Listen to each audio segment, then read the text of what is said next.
ओम सादर नमस्ते जी। आप सबका हार्दिक स्वागत है हमारे चैनल RA2RA में। आइए हम अपनी वैदिक कक्षा का फिर से आरंभ करते हैं और आज का हमारा विषय रहेगा घर वापसी अर्थात शुद्धि। इस जब हम घर वापसी और शुद्धि की बात करते हैं तब हमारे दिमाग में एक प्रश्न आता है कि हम सभी अन्य संप्रदाय वालों को वापसी घर करके उनको हिंदू बना ले, यानी कि घर वापसी करके उनकी शुद्धि करके उनको हिंदू बना ले, जबकि हमारी हिंदू कोई पहचान नहीं है। यदि हमारी धार्मिक पहचान देखी जाए तो वह आर्य है। यदि हम कहते हैं कि हम लोगों को फिर से हिंदू बनाएंगे तो ये बात ही गलत हो जाती है। हमें लोगों को फिर से आर्य बनाना चाहिए, क्योंकि वह श्री राम, श्री कृष्ण और ऋषि मुनियों की संतान हुआ करती थी, जिनको वह आर्य कहते थे। लेकिन हम जब भारतीय पहचान की बात करते हैं तो भारतीयों की पहचान दो प्रकार से की जा सकती है। पहला है भारतीय होने के कारण और दूसरा है आर्य होने के कारण। भारतीय होने के कारण इसलिए पहचान की जा सकती है क्योंकि भारत का नाम भारतवर्ष कई वर्षों तक पड़ा रहा है और उससे पहले भारत का नाम आर्यवर्त था। इसलिए यदि भारतीय समाज की बात की जाए, या तो हम उन्हें भारतीय के तौर पे एक कर सकते हैं या फिर हम उन्हें आर्यवर्त के नाम पे एक कर सकते हैं। यानी कि हमारे पास दो शब्द निकल कर आते हैं। पहला शब्द है आर्यवर्त, दूसरा शब्द है भारत। यदि हम आर्यव्रत की बात करते हैं तो आर्यव्रत में रहने वाले सभी मनुष्यों को आर्य कहा जाता है और भारतवर्ष में रहने वाले सभी मनुष्यों को भारतीय कहा जाता है। जब हम इन दो शब्दों को देखते हैं तो हमें मुख्य रूप से दो विचारकों के नाम सामने आते हैं। पहला है स्वामी दयानंद सरस्वती। वह कहते हैं, मैं भारत को आर्यव्रत और आर्यों की दृष्टि से देखता हूँ। दूसरा नाम है डॉक्टर BR अम्बेडकर। वह कहते हैं कि मैं भारत को भारतीय की दृष्टि से देखता हूँ और मैं चाहता हूँ कि भारतीय सभी एक ही दृष्टि से देखे जाए। यानी कि ये दोनों के दोनों ही महापुरुष भारत को भारतीय दृष्टि से और आर्यवर्ती दृष्टि से देखना चाहते थे। इसका अर्थ होता है, इन दोनों का मानना ये था कि हमें पूरे भारत को एक कर लेना चाहिए। अब हम बात करते हैं घर वापसी की। जब हम घर वापसी की बात करते हैं तो हमें सबसे पहले ये समझ लेना चाहिए कि हम घर वापसी किसकी कर रहे हैं, क्योंकि सर्वप्रथम घर वापसी होती है विचारों की। हम जब विचारों की बात करते हैं तो संसार में 800 करोड़ की आबादी है। उन 800 करोड़ की आबादी में से यदि केवल भारत की बात की जाए तो भारतीय समाज 140 करोड़ के आसपास का है।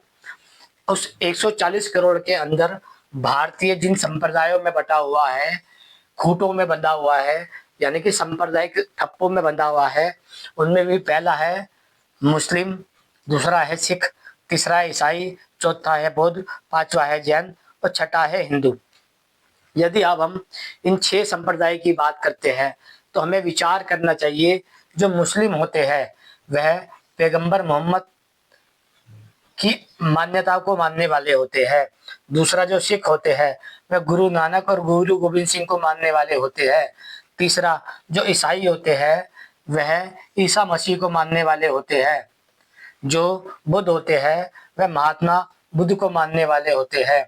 जो जैन होते हैं वह महावीर मुनि को मानने वाले होते हैं।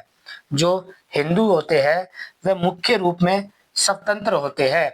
यदि बात की जाए घर वापसी हमें किसकी करनी चाहिए, तो सर्वप्रथम हमें उन लोगों की घर वापसी करनी चाहिए जो अभी तक स्वतंत्र रूप से आजाद है। यानी कि आप समझने का प्रयास कीजिए, जो मुस्लिम समाज वाले लोग होते हैं वह एक खूंटे से बंधे हुए हैं जिनका नाम है पैगंबर मोहम्मद। यानी कि मुस्लिम समाज आज तक इस विचारधारा से स्वतंत्र नहीं हो सका है कि यदि वह पैगंबर मोहम्मद को नहीं मानेंगे तो वह इस्लाम से खारिज कर दिए जाएंगे। दूसरी तरफ है सिख समाज। यदि वह गुरु नानक और गुरु गोविंद सिंह को नहीं मानेंगे तो वह सिख संप्रदाय से खारिज कर दिए जाएंगे। वैसे ही ईसाई होते हैं, यदि वह ईसा मसीह को नहीं मानेंगे तो वह ईसाइयत से खारिज कर दिए जाएंगे। वैसे ही बौद्ध संप्रदाय के लोग होते हैं। यदि वे महात्मा बुद्ध को नहीं मानेंगे तो वह बुद्ध संप्रदाय से खारिज कर दिए जाएंगे, रद्द कर दिए जाएंगे। यदि कोई जैन समाज का लोग है, यदि वह महावीर मुनि को नहीं मानता है और ऋषभदेव को नहीं मानता है तो वह जैन मान्यता से खारिज कर दिए जाएंगे। लेकिन जो हिंदू है वह अभी तक स्वतंत्र विचार वाला है, क्योंकि हिंदू समाज का कोई भी मुख्य धर्म गुरु नहीं है। हिंदू समाज को मुख्य रूप में उनके धर्म गुरु चार भागों में दिखाई देते हैं। पहला है शैव संप्रदाय के गुरु, दूसरा है वैष्णव संप्रदाय के गुरु, तीसरा है शाक्त संप्रदाय के गुरु और चौथा है स्मार्त संप्रदाय के गुरु। इनको ही पौराणिक समाज कहा जाता है। इन पौराणिक समाज से पूरा हिंदू समाज नहीं संभल पाएगा, क्योंकि हिंदू समाज को संभालना इनके बस की बात नहीं है। अब यदि बात की जाए भारतीय समाज में, जिसे हम हिंदू समाज की बात कर रहे हैं, इसका आंकड़ा लगभग 100 करोड़ के आसपास लिया जाता है। भारत के अंदर हिंदू समाज की आबादी यदि हम 100 करोड़ मानते हैं तो भी हमें ये विचार करना चाहिए कि हम क्या हिंदू समाज को इन धर्म गुरुओं के भरोसे छोड़ सकते हैं, जिन्हें हम शैव, वैष्णव, शाक्त, स्मार्त संप्रदाय के पौराणिक समाज कहते हैं। यदि हमने उनको इन समाज के भरोसे छोड़ दिया तो ये जो हिंदू समाज है यह धीरे धीरे करके मुस्लिम बन जाएगा, सिख बन जाएगा, ईसाई बन जाएगा, बौद्ध बन जाएगा और जैन बन जाएगा।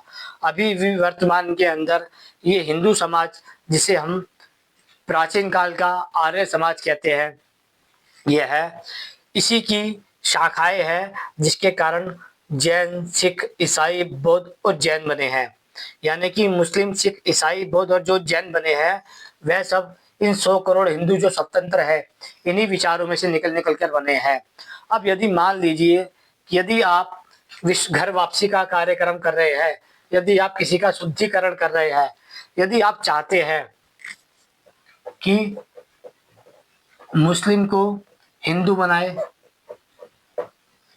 मुस्लिम को हिंदू बनाए, सिख को हिंदू बनाए,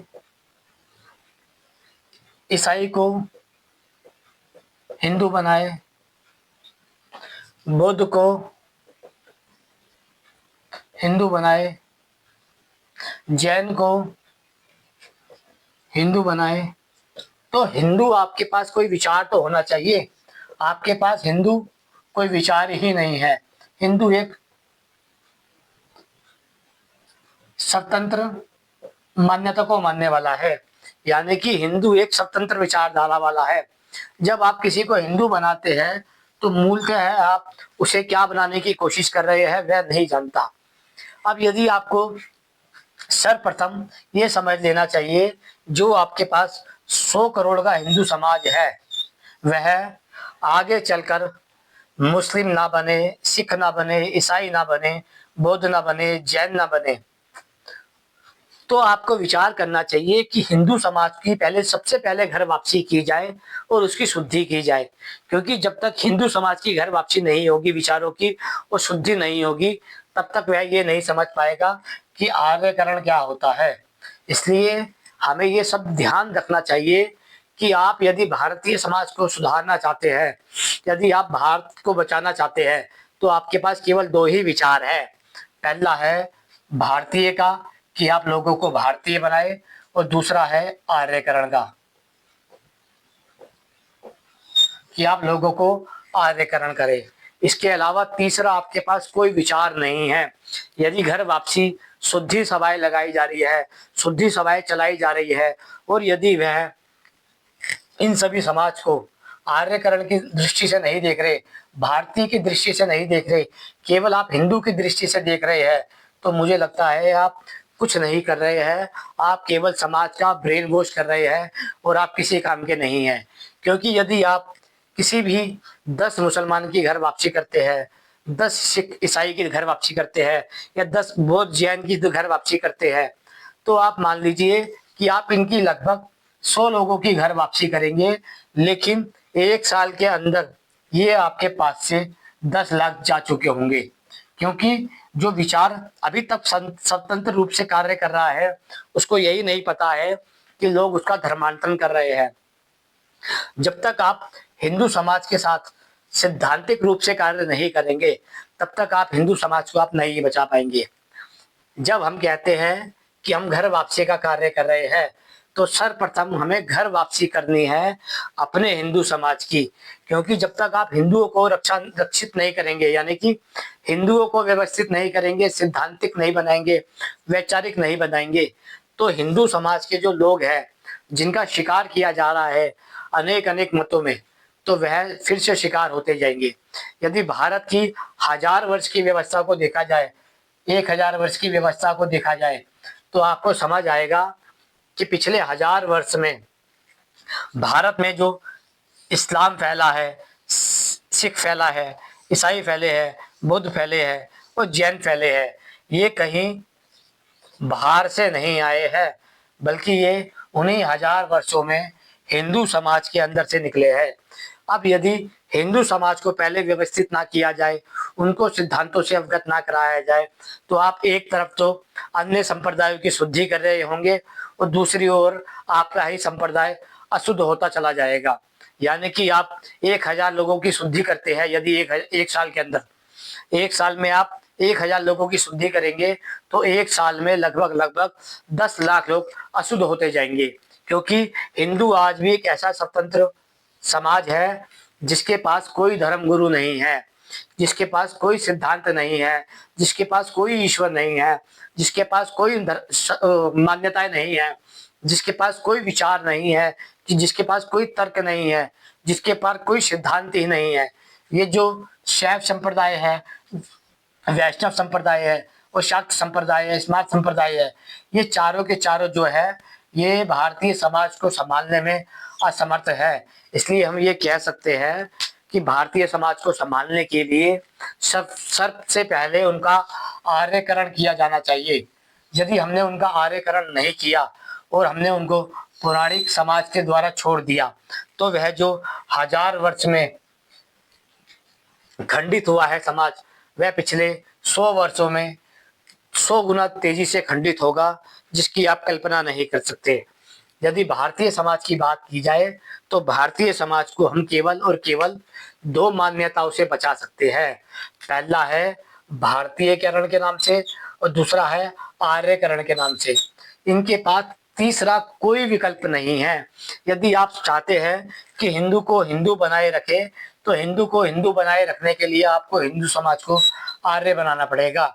यदि आप चाहते हैं कि हिंदू समाज बचा रहे, तो आप उसे 2 दृष्टि से देखिए। पहला है भारतीय दृष्टि से और दूसरा है आर्यकरण की दृष्टि से। तीसरे आपके पास कोई विकल्प नहीं है। ये दोनों विचार आपको आपके महापुरुष देखे गए हैं। पहला है स्वामी दयानंद का, जो कहते हैं मैं भारत के आर्य समाज को आर्यकरण की दृष्टि से देखता हूँ। दूसरा है अंबेडकर जी का विचार, जो कहते हैं मैं भारत को भारतीय की दृष्टि से देखता हूँ। जब तक आप संप्रदाय में बटे रहेंगे, तब तक आप इन दोनों को नहीं समझ सकते। इसलिए सबसे पहले आपको मुस्लिम, सिख, ईसाई, बौद्ध और जैन की चिंता ना करते हुए केवल हिंदू समाज की चिंता करनी चाहिए, क्योंकि सबसे ज्यादा जो धर्म परिवर्तन किया जाता है वह हिंदू समाज का ही किया जाता है। जब तक आप हिंदू को आप हिंदू बनाने के लिए कुछ नहीं कर रहे हैं, तब तक आपके द्वारा किए गए सारे कार्य बेकार है, कूड़े कचरे के बराबर है। क्योंकि जब तक आप हिंदू को हिंदू नहीं बनाए रखेंगे, और हिंदू को हिंदू बनाने का केवल एक ही माध्यम है, या तो आप उन्हें भारतीय बना दीजिए या फिर आप उन्हें आर्य बना दीजिए। यदि आप हिंदू को हिंदू रहने देते हैं, तो हिंदू कोई विचार नहीं है, हिंदू एक स्वतंत्र मान्यता मानने वाला है। यदि आप हिंदू को स्वतंत्र छोड़ देंगे, तो हिंदू स्वतः ही नष्ट हो जाएगा। इसको नष्ट करने की आवश्यकता नहीं पड़ेगी, हिंदू तो स्वतः ही नष्ट हो जाएगा। इसलिए हिंदू को हिंदू बनाने से अच्छा है हिंदू को हम भारतीय बनाए और आर्य बनाए। जब तक हम इस सिद्धांत को नहीं समझेंगे, तब तक हम घर वापसी जो शुद्धि सभाएं चला रहे हैं वह कचड़े के ढेर के समान है। आशा करते हैं विषय समझ आ गया होगा आपको। समझ आया है तो नमस्ते जी। ओम सादर नमस्ते।